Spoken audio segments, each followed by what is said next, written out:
Տիպ 1 շաքարային դիաբետ ունեցողները վերջին ամիսներին հաշմանդամության կարգ չեն ստանում, հետևաբար չունեն արտոնություններ։ Օրենսդրությունը սահմանում է, որ մինչև 18 տարեկան երեխաները, եթե ունեն ֆունկցիոնալ խանգարումներ, կարող են ստանալ հաշմանդամության կարգավիճակ եւ անվճար բուժօգնություն։ Բայց երբ շաքարային դիաբետ ունեցող երեխան դառնում է չափահաս, կարգավիճակը դադարեցվում է։ Արտոնությունները վերանում են, բուժօգնությունը դառնում է վճարովի։ 18-ից բարձր անձանց համար հաշմանդամության կարգավիճակ ստանալը ըստ ոլորտի փորձագետների գրեթե անհնար է։ Դիմումները համատարած մերժվում են։ Ախտորոշվելուց հետո նախկինում բուժառուն իրավունք ուներ դիմել միասնական սոցիալական ծառայություն։ Մինչև 18 տարեկաններին տրվում էր հաշմանդամի կարգավիճակ, իսկ 18-ից բարձրերին առաջին, երկրորդ եւ երրորդ կարգի հաշմանդամության կարգ, որն իրենից ենթադրում էր արտոնություններ ու ֆինանսական աջակցություն։ Այժմ սակայն այդ գործառույթը իրականացնում է անձի ֆունկցիոնալության գնահատման հանձնաժողովը։ Հաճախ էնդոկրինոլոգներ չկան բժշկասոցիալական փորձաքննության հանձնաժողովներում։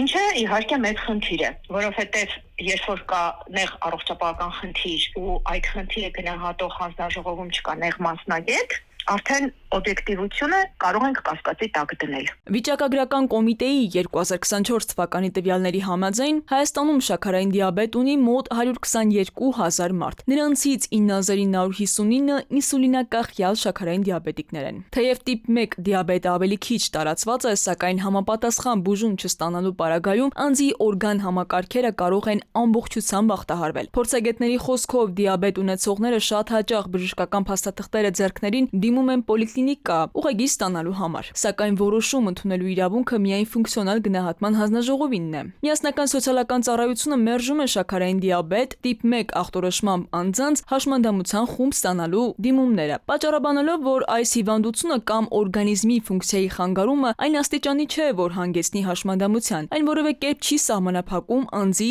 կենսագործունեությունը։ Նախատեսվում է արտոնությունների փաթեթ ժամին այս սեղմ ինֆորմացիան են փոխանցում սոցիալնախարարությունից։ Իսկ առողջապահության նախարարը դեռ նախորդ տարի էր կառավարության նիստում անդրադարձել թեմային, սահմանափակվելով ընդամենը 1 բարեփոխումով։ 2025 թվականին նաև վերանայել ենք ուրեմն մինչև 28 տարեկան անձանց համար էլի չափման ուրեմն ստրիպերի քանակները եւ ներառել ենք նաեւ 18-ից 28 տարեկանների համար եւ սա եւս կարծում եմ շատ կարեւոր քայլ է, որը որ ընդհանուր առմամբ դիաբետի վարման առումով մեր երկիրը դնում է ժամանակակից ուրեմն քարտեզի վրա։ Ըստ փորձագետների շաքարային դիաբետ ունեցող չափահաս քաղաքացիների վերաբերյալ առողջության համընդհանուր ապահովագրության համակարգում էլ լուրջ խնդիրներ կան։ Սկզբունքային բացթողումներ, հաշմանդամության կարգավիճակ կամ բավարար անապահովության չունեցողները փաստացի դուրս են մնում ապահովագրության պետական պաշտպանությունից։ Մասնագետները օրինակ են բերում Մեծ Բրիտանիայում, Ավստրալիայում տիպ 1 շաքարային դիաբետով ապրողներին պետական մակարդակով մեծ աջակցություն է տրամադրվում։ Նրանք անվճար ստանում են ինսուլին, դեղատնային ներարկիչներ եւ այլ անհրաժեշտ պարագաներ, ինչպես նաեւ հետազոտություններ, բժիշկների մշտական ընդունելություններ եւ խնամք։ Քնարիկ Պետրոսյան, ժամը լրատվական։